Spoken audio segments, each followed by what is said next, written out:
Il va nous falloir apprendre à oser regarder dans la rue des gens qui vivent là et qui meurent là. Hein. On va devoir apprendre ça parce qu'au moment où la misère monte, où le monde craque de partout avec ses guerres, où les populations arrivent, eh bien, notre gouvernement, bien entendu, ferme les hôtels, les lieux où on pouvait recevoir. En pleine catastrophe. C'est extraordinaire. Mais de la même façon, il va falloir qu'on apprenne qu'un bébé est en insécurité, même dans une grande ville. Puisque si on a une maladie des bronches, par exemple, eh bien, aujourd'hui, on est obligé de l'amener à Reims ou à Orléans parce qu'à Paris, il n'y a pas assez de place. Donc, s'il y avait une épidémie avec la douceur du temps, il faudrait s'habituer à ce que les enfants soient en danger, sauf si vous êtes très riche, bien sûr, vous passerez au-dessus. Mais il va falloir s'habituer aussi à ce qu'à l'hôpital, on ne puisse pas vous soigner, que les urgences soient débordées. C'est déjà comme ça, mais là, ça va être encore plus grand, parce que toutes les mesures qui sont prises, c'est encore pour restreindre.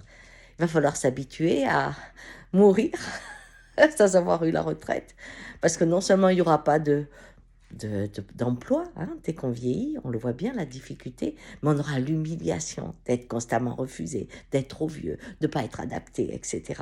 Donc ça va faire des fins de vie extrêmement difficiles. Eh bien oui, c'est ce qu'on nous a proposé. Ce monde que j'aimais tant, puisque je suis vraiment de la génération où on a eu l'abondance de la solidarité, est en train d'être détricoté pour quelques-uns.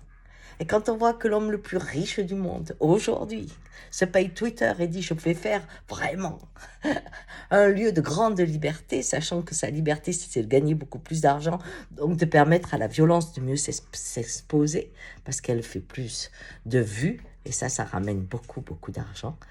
Eh bien oui, ce monde, ce matin, en le regardant, je me suis dit, vraiment, nos yeux vont avoir à observer l'impensable, nos cœurs vont peut-être se fermer pour le supporter.